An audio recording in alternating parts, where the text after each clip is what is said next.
Supreme court में आज 34 जजेस हैं और इस देश में जो है 60% के आसपास ओबीसी समुदाय है, लेकिन उनका सिर्फ एक जज सुप्रीम कोर्ट में है। और जो संगठन वकीलों के हैं वो सिस्टम को परपेचुएट करने, जो डिस्क्रिमिनेशन का सिस्टम है उसको परपेचुएट करने के लिए कोशिश करते हैं। सुप्रीम कोर्ट ने जो गरीब और मजलूम लोग हैं, इस देश के भूमिहीन लोग हैं, उन लोगों के खिलाफ केशवानंद भारती जजमेंट का निर्णय लिया है।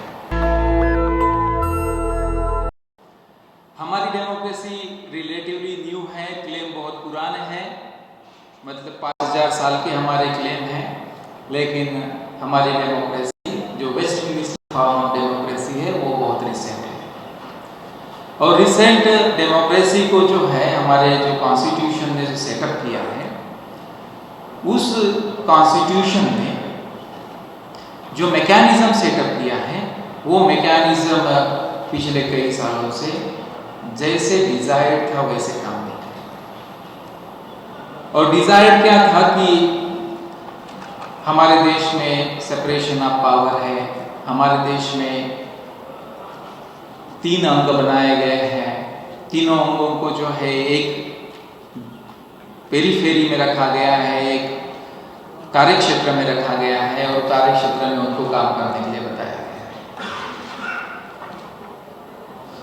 तीसरी इंपॉर्टेंट चीज ये है कि ये सारे सब सिस्टम जब वर्क नहीं करते हैं तो हमारे पास रेमेडीज हैं और हमारे पास प्रेसिडेंट है जो इसको इंश्योर करना है। प्रेसिडेंट का काम है कि कॉन्स्टिट्यूशन को प्रिजर्व, प्रोटेक्ट एंड डिफेंड करना है।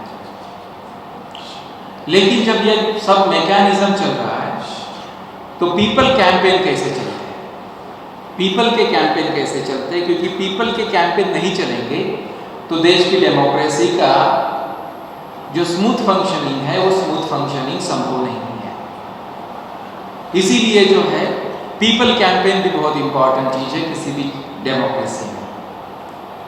जैसे एक उदाहरण के तौर पर मैं बताता हूँ कि जो सुप्रीम कोर्ट और हाई कोर्ट्स हैं इस देश में, वो कॉन्स्टिट्यूशनल कोर्ट्स तो देश के सभी कोर्ट्स कॉन्स्टिट्यूशनल है, सबऑर्डिनेट कोर्ट्स भी कॉन्स्टिट्यूशनल कोर्ट्स ही हैं। जो सुपीरियर कॉन्स्टिट्यूशनल कोर्ट्स हैं वो सुपीरियर कॉन्स्टिट्यूशनल कोर्ट्स में आरक्षण की व्यवस्था संविधान ने किया है। संविधान का मानना है कि जहाँ डिस्क्रिमिनेशन है वहाँ आरक्षण होना चाहिए, ये संविधान का मानना है, लेकिन उसको हम लोग लागू नहीं कर पाए हैं। इसीलिए माननीय कांशीराम जी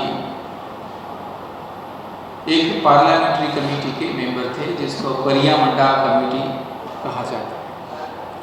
और करिया मुंडा कमेटी ने 2001 में अपना एक रिपोर्ट सबमिट किया है जिसमें ये कहा गया है कि एससी, एसटी और ओबीसी समुदाय के लिए देश के सुप्रीम कोर्ट और हाई कोर्ट्स में रिप्रेजेंटेशन होना चाहिए। और रिप्रेजेंटेशन होना चाहिए उसकी वजह से उन्होंने कई सारी रिकमेंडेशंस किया है। सुप्रीम कोर्ट को बार बार, हाई कोर्ट्स को बार बार डेटा मंगाया है कि यहाँ आपके यहाँ एससी, एसटी, ओबीसी समुदाय के कितने जजेस हैं। And to our utter misfortune Supreme Court ने पार्लियामेंट्री कमेटी के रिक्वेस्ट को, डेटा की रिक्वेस्ट को नहीं ऑनर किया है। देश में उस समय 18 हाई कोर्ट थे और 18 हाई कोर्ट में से 2 छोटे छोटे हाई कोर्ट, सिक्किम वहाँ 2 जजेस होते हैं और हिमाचल प्रदेश वहाँ 3-4 जजेस होते हैं। उन्होंने डेटा दिया कि हमारे यहाँ एक एसटी समुदाय का जज है, एक हमारे यहाँ ओबीसी या एससी समुदाय का जज है। और वो भी इसीलिए क्योंकि हिमाचल प्रदेश हाई कोर्ट के जो चीफ जस्टिस थे वो एम.एन. राव साहब थे और उसकी वजह से वो डेटा आया। तो हम लोग जब डेटा मांगते हैं तब भी हम लोगों को डेटा तक नहीं दिया जाता है कि हमारा रिप्रेजेंटेशन यहाँ कितना है। आपको मैं बता रहा हूँ कि सुप्रीम कोर्ट में आज 34 जजेस हैं और इस देश में जो है 60% के आसपास ओबीसी समुदाय है, लेकिन उनका सिर्फ एक जज सुप्रीम कोर्ट में है। जब एक जज है तो ओबीसी समुदाय के साथ न्याय कैसे होगा? इसीलिए इन सारी चीज़ों को बातचीत करने के लिए और कॉन्स्टिट्यूशन जो थ्रेड में है उस कॉन्स्टिट्यूशन को थ्रेड से बाहर निकालने के लिए या फिर यूँ कहे कि थ्रेड के बजाय कॉन्स्टिट्यूशन को ड्यूरेबल बनाने के लिए, ड्यूरेबल बनाने के लिए, प्रिजर्व, प्रोटेक्ट एंड डिफेंड करने के लिए उसको हम लोग कैसे आगे बढ़े, इस दिशा में जब हम लोगों ने काम करने की कोशिश किया तो हमारे ध्यान में ये आया कि हमारे पास सारे क्षेत्रों के संगठन हैं, कर्मचारियों के, SC, ST, OBC समुदाय के, माइनॉरिटी समुदाय के संगठन हैं, जो बैंकिंग सेक्टर में है, सर्विसेज के सेक्टर में है, अनऑर्गेनाइज सेक्टर्स में भी हैं, लेकिन वकीलों का हमारे पास देश का कोई संगठन नहीं है। और जो संगठन वकीलों के हैं वो सिस्टम को परपेचुएट करने, जो डिस्क्रिमिनेशन का सिस्टम है उसको परपेचुएट करने के लिए कोशिश करते हैं।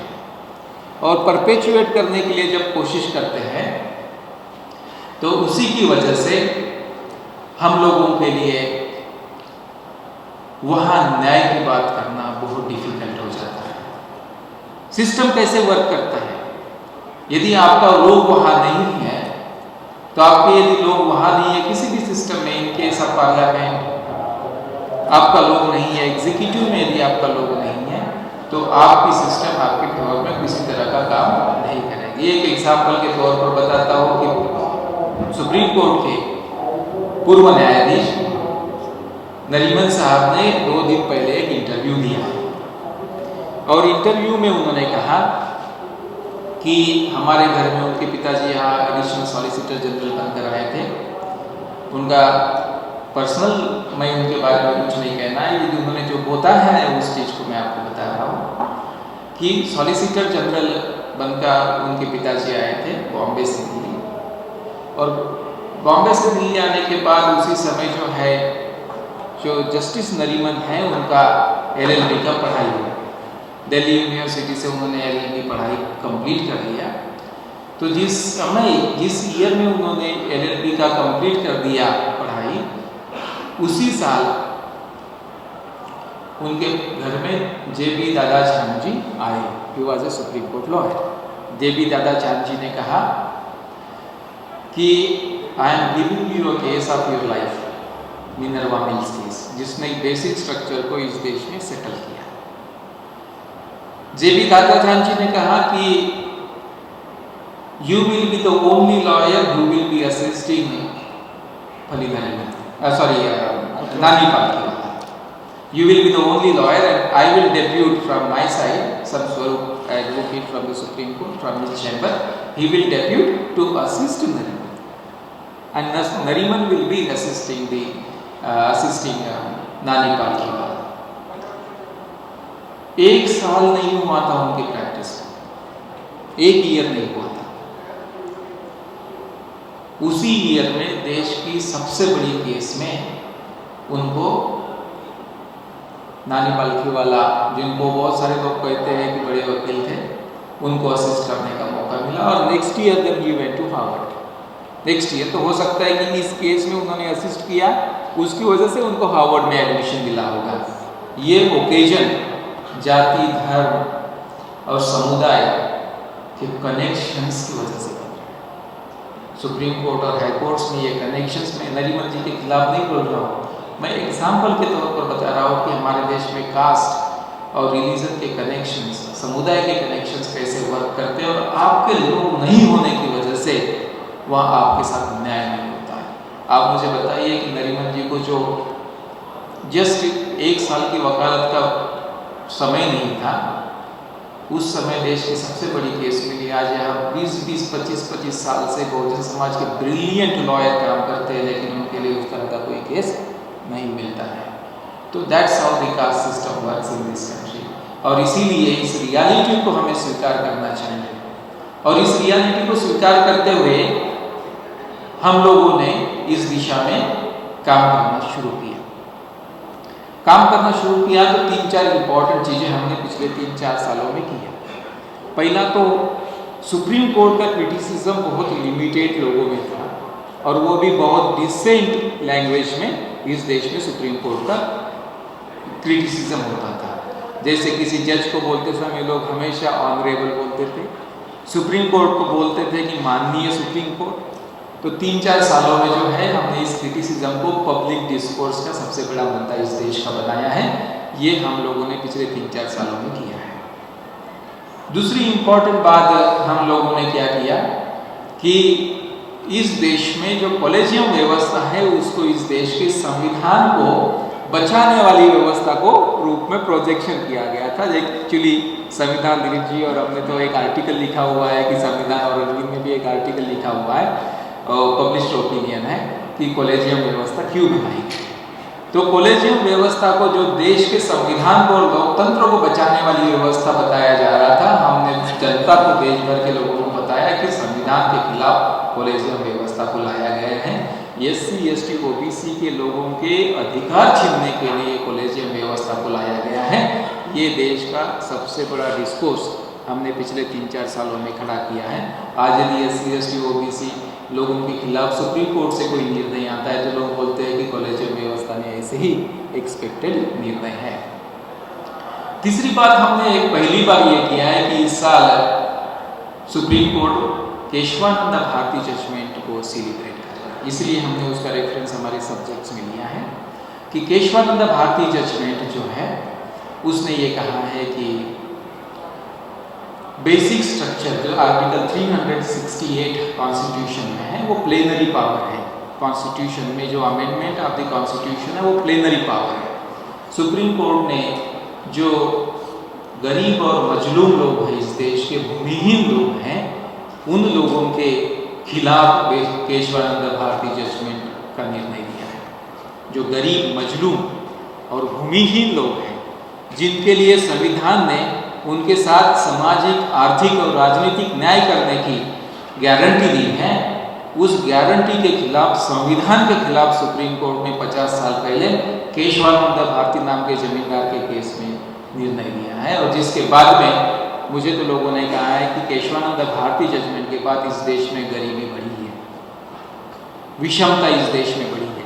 इसके ऊपर रिसर्च होने की जरूरत है और ऑल बार एसोसिएशन के माध्यम से हम लोग ये रिसर्च करने की दिशा में आगे बढ़ने वाले हैं। दोस्तों, जब ये सब मुद्दे हम लोग उठा रहे थे तो हमने देखा कि रेजिस्टेंस हमारे ही साइड से आ रहा है, क्योंकि हमारे साइड के लोगों को ये बताया गया है कि केशवानंद भारती जजमेंट से तो संविधान बच जाता है, संविधान, सरकार संविधान बचाने के लिए निकला हुआ है और केशवानंद भारती संविधान को बचा रहा है। इस तरह से जो है हमारे लोगों में एक बड़े पैमाने पर माहौल बनाया गया और वो माहौल बनाने के बाद रेजिस्टेंस हमारे साइड से आता है। तो जब हमारे साइड से रेजिस्टेंस आता है तो हम लोगों को बहुत तकलीफ होती है और इसीलिए सॉल्यूशन हमने निकाला कि हम लोग पब्लिक एजुकेशन के रास्ते पर जाएंगे। तो पब्लिक एजुकेशन के रास्ते पर जाने के लिए हमने सोचा कि लेट अस बिगिन समवेयर, कहीं तो शुरुआत करने की जरूरत है। मान्यवर ने जो है 10-15 लोगों को लेकर साइकिल से यात्रा किया था। आज तो वो दौर नहीं है, हमारे पास सोशल मीडिया का दौर है, हमारे पास डिजिटल कम्युनिकेशन का दौर है, क्विक कम्युनिकेशन, जो डिस्टेंसेस है लोगों के बीच में वो ख़त्म हो गए हैं।